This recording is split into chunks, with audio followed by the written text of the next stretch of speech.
This is Luke Rudowski of WeAreChange.org here in England, and I'm joined by the one and only David Icke. Now, David, you have been making many predictions about World War III, and a lot of things you've been saying throughout the years have slowly been coming together.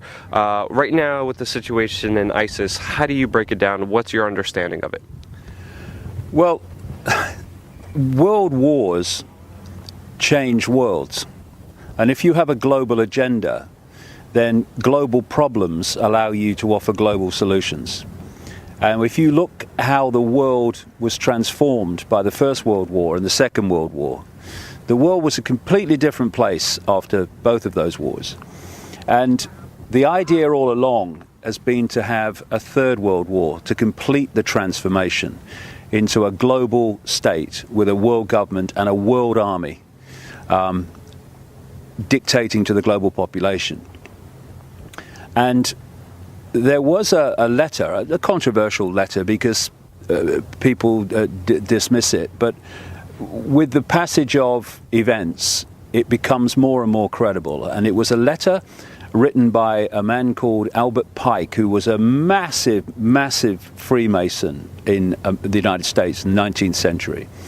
And it was to another Illuminati infamous character called Mazzini, Giuseppe Mazzini. And it detailed 3 world wars that would transform global society.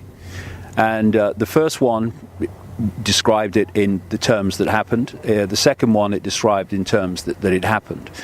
But, you can say, well, it came to light later, so, maybe they just put that in and faked the accuracy of the first 2 wars.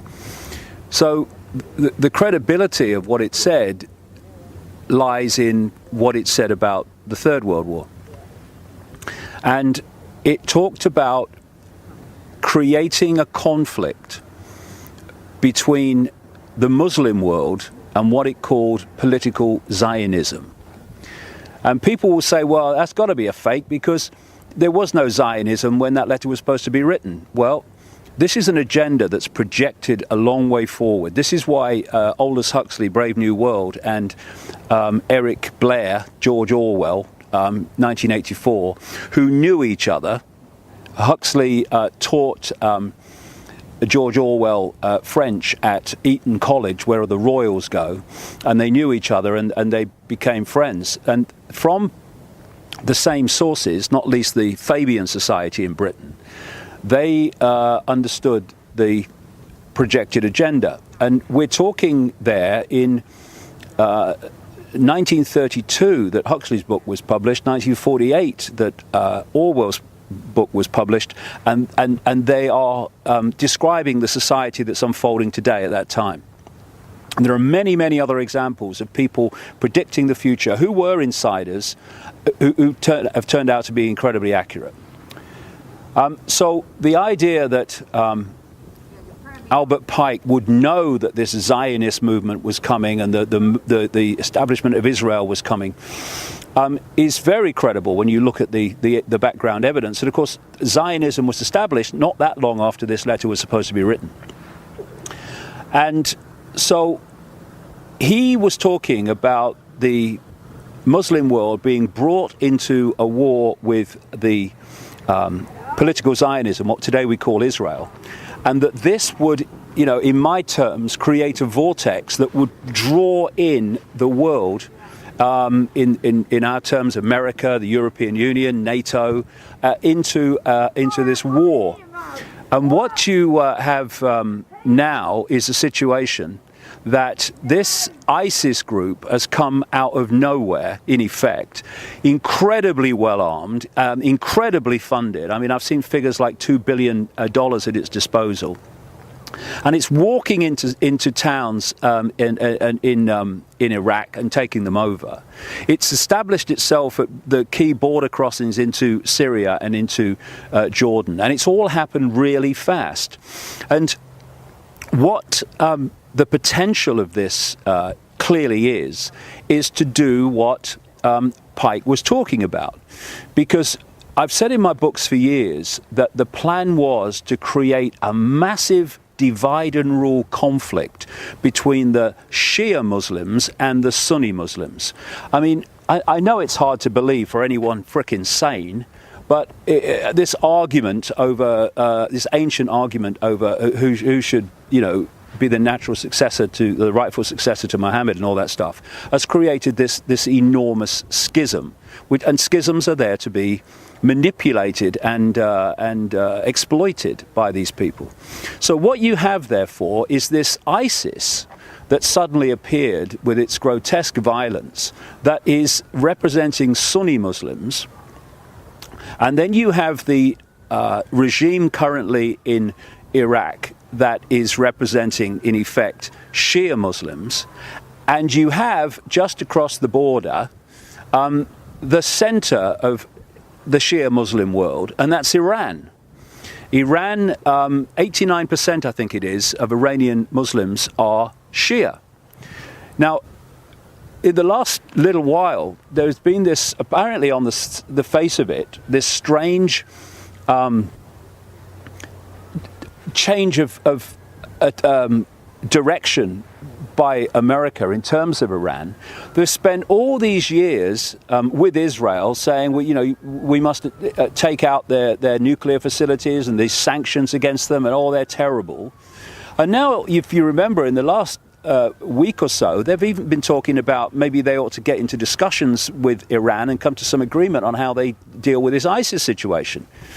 And it's like, what? Yeah. But when you come from this perspective, what they're doing is they're trying to draw Iran into this Sunni Shia conflict, like, protect the Shia that this Sunni ISIS are threatening and overrunning at the moment.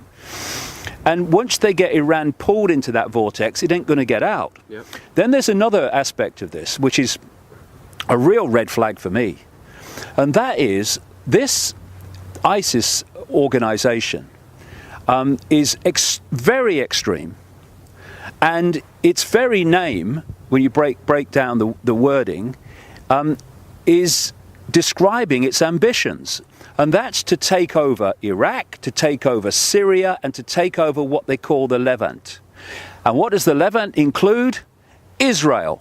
So here you have this extreme Muslim group, or actually army, actually saying in its own name that our intention is to take over the Levant, to take over Israel. And you'd think at any other time, even with a lesser situation, Netanyahu would be surrounded by microphones and he'd be saying, we must be protected, Israel is in danger. Instead, he's come out and said, oh, no problem, you leave them to it. America, no, don't intervene, leave them to it, let them basically weaken each other. And then you've got the United States, their reaction. It sums up the ludicrous nature of it, that John Kerry has gone to Iraq and he said, well, we know about bloody airstrikes because, we might kill civilians. Well, that's never stopped you in the past, mate, has it? Or any of your predecessors. And what it seems to me as I'm reading this is that they're all standing off to let this ISIS get a big foothold in that region. And then if it moves to the point where it starts to threaten Israel, then the button will be pressed. Then the Americans and NATO will come in because they're committed to protecting Israel's security. And then you'll start to see why that sliver of land called Israel, with less than 8 million people, has one of the best equipped armies in the world and a nuclear arsenal. Yeah. Because what Pike was talking about was drawing all these different disparate groups in and creating this vortex of mutual self-destruction, which would change the war that would change the world, taking on from the previous world wars that changed the world, and then at that point their global fascist society would be brought in. No doubt justified by, we need a world government and we need a world army to stop this ever happening again, even though we who are saying that actually created it. And then you've got what I've been saying now way back in the 1990s.